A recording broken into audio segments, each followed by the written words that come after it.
Assalamualaikum warahmatullahi wabarakatuh. Halo Sobat Jawara, saya Senen Fatima kelas 3C dari kelompok 5 Genetika. Perkenalkan, nama saya Akmal Sari dari kelas 3C Pendidikan Biologi dari kelompok 5. Hai, perkenalkan nama saya Rahdelina dengan 2224278. Saya dari kelompok 5.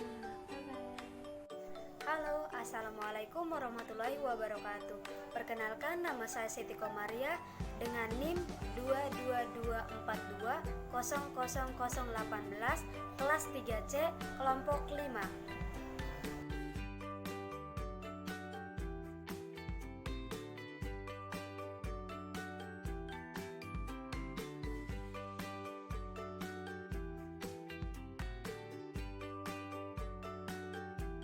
Ini saya akan menjelaskan mengenai materi genetika.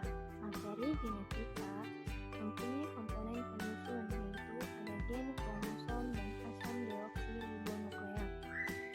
Gen merupakan bagian kromosom atau salah satu kesatuan DNA dalam kromosom, yaitu dalam lokus yang mengendalikan ciri genetis sistem makhluk hidup.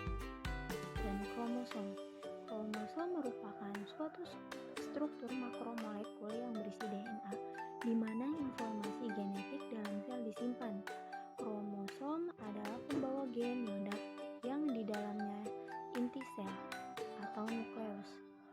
Dan yang ketiga ada deoksiribonukleat.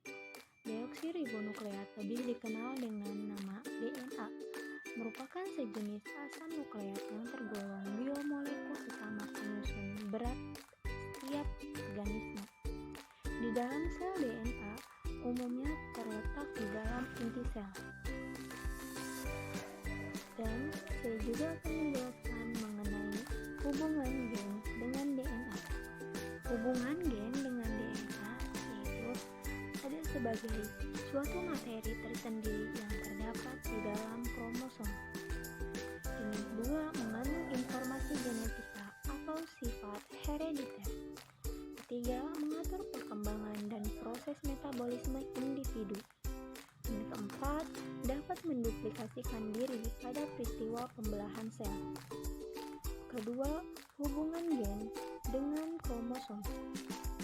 Kromosom mengandung DNA. Total keseluruhan informasi genetik yang disimpan di dalam kromosom disebut genom. Genom DNA tersusun atas gen-gen. Satu gen mengandung satu unit informasi mengenai suatu sifat yang dapat diamati. Gen juga dianggap sebagai fragmen DNA di dalam kromosom.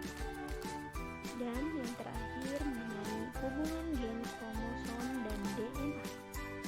Bagian utama sebuah sel adalah nukleus.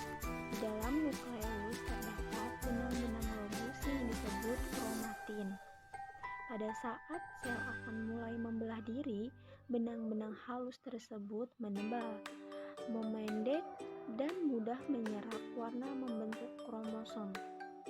Kromosom adalah struktur padat yang terdiri dari 2 komponen molekul, yaitu DNA dan protein.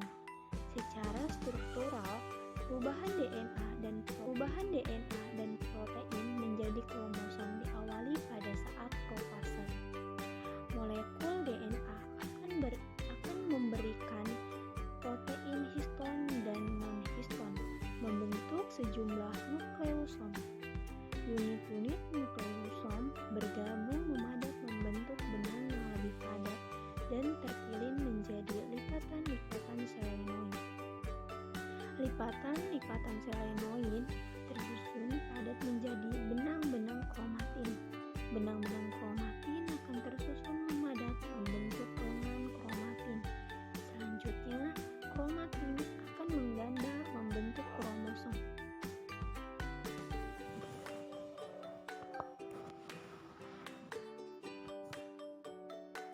Hai, di sini saya akan menjelaskan tentang hubungan DNA, kromosom, gen dalam pewarisan sifat. Mari kita simak. Hubungan gen dengan DNA. Menurut Bowo, secara substansi, sesungguhnya gen merupakan sepenggal DNA yang diselimuti dan diikat oleh protein serta berfungsi sebagai zat penentu sifat organisme. Selain itu, gen bersifat sebagai materi sendiri yang terdapat dalam kromosom, mengandung informasi genetika dan mengatur perkembangan dan proses metabolisme individu.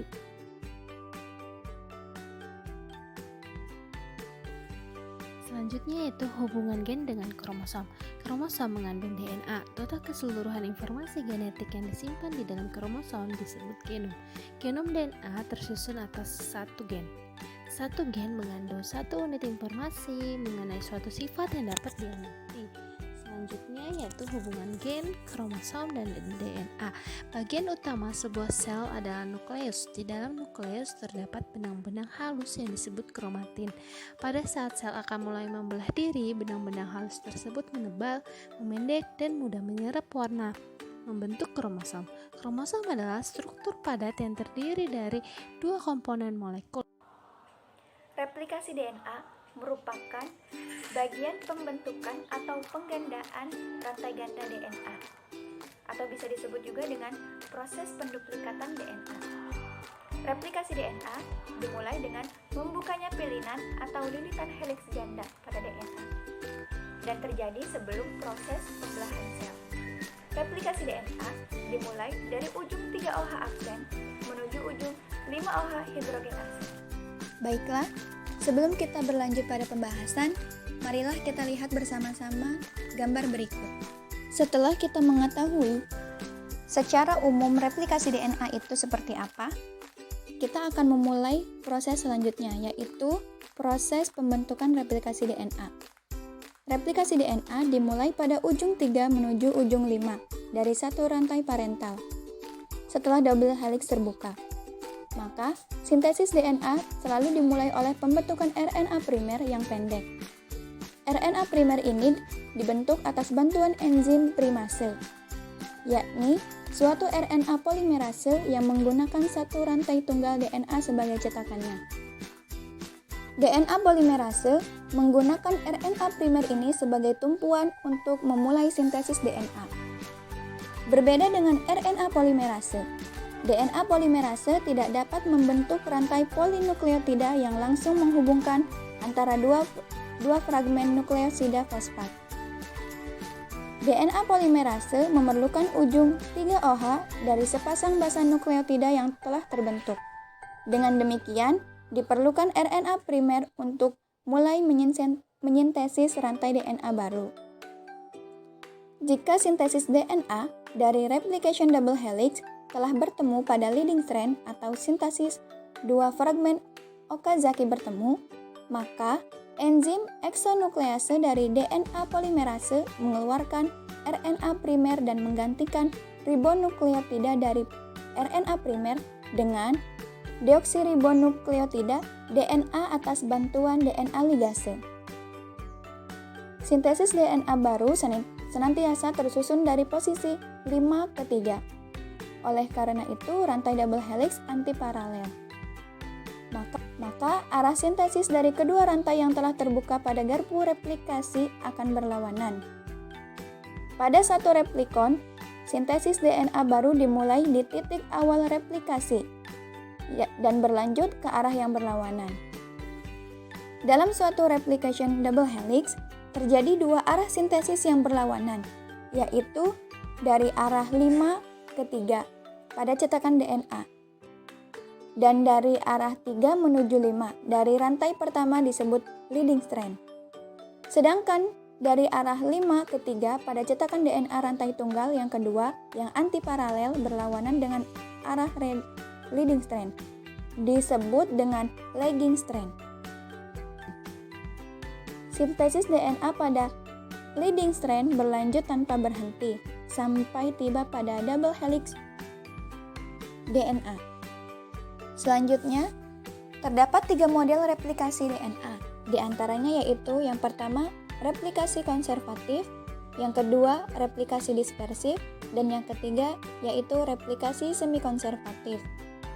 Replikasi konservatif, pada model replikasi konservatif, tangga spiral ganda atau molekul DNA induk berperan sebagai cetakan, tetapi akan disusun kembali atau mungkin tidak membuka sama sekali. Oleh karenanya, molekul DNA baru yang terbentuk sama sekali tidak mengandung atom dari molekul DNA induk. Yang kedua yaitu replikasi dispersif. Model replikasi dispersif yaitu fragmen dari molekul DNA induk berfungsi sebagai cetakan. DNA ini merakit dua molekul baru yang masing-masing mengandung molekul DNA baru dan lama yang tersusun secara acak. Yang ketiga yaitu replikasi semi-konservatif. Model ini diusulkan oleh Watson dan Rich. Pada model ini, kedua pita molekul DNA memisah dan masing-masing sebagai cetakan bagi DNA baru. Setiap molekul DNA baru yang dihasilkan melalui replikasi konservatif mengandung satu pita baru dan satu pita lama. Pembahasan selanjutnya yaitu mengenai mekanisme replikasi DNA. Proses replikasi DNA dibagi menjadi beberapa tahapan, di antaranya yaitu yang pertama pengenalan titik awal replikasi, yang kedua yaitu penguraian pilihan heliks ganda. Pada proses memutuskan ikatan hidrogen antar basa-basa dari utasan berpasangan, kemudian mencegah utasan yang terbentuk berpasangan kembali, membentuk heliks ganda. Selanjutnya, melindungi dari kerusakan akibat enzim nuklease. Dan semua pekerjaan ini dilakukan oleh enzim helikase, girase DNA, dan protein SSB, atau bisa disebut dengan single strand binding. Tahapan yang ketiga yaitu protein SSB melindungi utas tunggal. Tahapan yang keempat yaitu sintesis rantai polinukleotida baru, di mana proses penggabungan mononukleotida menjadi rantai. Enzim yang berperan adalah RNA polimerase, DNA polimerase, dan ligase. Tahap yang terakhir yaitu inisiasi sintesis oleh polimerase RNA atau primase, yaitu proses replikasi semua fragmen Okizaki diawali oleh RNA primer, dan selanjutnya polimerase DNA memperpanjang rantai yang sudah ada.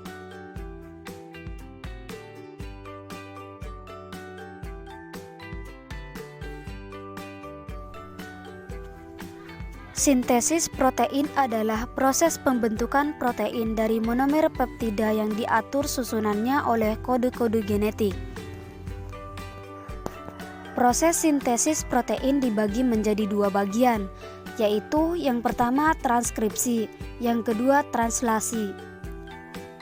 Untuk yang pertama yaitu transkripsi. Pada tahap transkripsi ini DNA yang mencetak mRNA di dalam nukleus transkripsi sintesis RNA dari salah satu rantai DNA, yaitu rantai cetakan yang disebut sense. Sedangkan pasangan rantai DNA-nya disebut rantai antisense, terjadi di dalam inti sel. Tahapan transkripsi. Yang pertama, inisiasi atau permulaan. Transkripsi diawali oleh promoter, yaitu daerah DNA tempat RNA polimerase melekat. Promoter mencakup titik awal transkripsi dan biasanya membentang beberapa pasang nukleotida di depan titik awal tersebut. Fungsi promoter selain menentukan di mana transkripsi dimulai, juga menentukan yang mana dari kedua rantai ganda DNA yang digunakan sebagai cetakan. Yang kedua, elongasi atau pemanjangan. Ketika RNA bergerak di sepanjang DNA, pilihan rantai ganda DNA tersebut terbuka secara berurutan, kira-kira 10-20 basa DNA. Enzim RNA polimerase menambahkan nukleotida ke ujung 3. Dari molekul RNA yang dibentuk sepanjang rantai ganda DNA. Setelah sintesis RNA berlangsung, rantai ganda DNA akan terbentuk kembali dan RNA baru akan terlepas dari cetakannya. Yang ketiga yaitu terminasi atau pengakhiran. Transkripsi berlangsung hingga RNA polimerase mentranskripsi urutan DNA yang dinamakan terminator. Terminator merupakan urutan DNA yang berfungsi untuk mengakhiri proses transkripsi. Pada prokariotik, transkripsi berhenti pada saat RNA polimerase mencapai titik terminasi. Pada eukariotik, RNA polimerase terus melewati titik terminasi 10-35 nukleotida RNA yang telah terbentuk terlepas dari enzim tersebut. Translasi. Translasi merupakan suatu genetik berupa urutan basa nitrogen menjadi asam amino. Translasi berlangsung di dalam sitoplasma dan ribosom. Translasi merupakan proses penterjemahan suatu kode genetik menjadi protein yang sesuai. Kode genetik tersebut berupa kodon di sepanjang molekul RNA, sebagai penterjemahnya yaitu RNA-T. RNA-T membawa asam amino dari sitoplasma ke ribosom. Molekul RNA-T membawa asam amino yang spesifik pada salah satu ujungnya yang sesuai dengan triplet nukleotida. Pada ujung RNA-T lainnya yang disebut antikodon. Misalnya, perhatikan kodon RNA-D UUU yang ditranslasi sebagai asam amino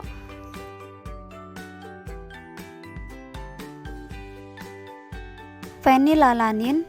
RNA-T pembawa fenilalanin mempunyai antikodon 3A yang komplemen dengan 3U agar terjadi reaksi penambahan fenilalanin pada rantai polipeptida sebelumnya. RNA-T yang mengikuti diri pada kodon RNA-D harus membawa asam amino yang sesuai ke dalam ribosom.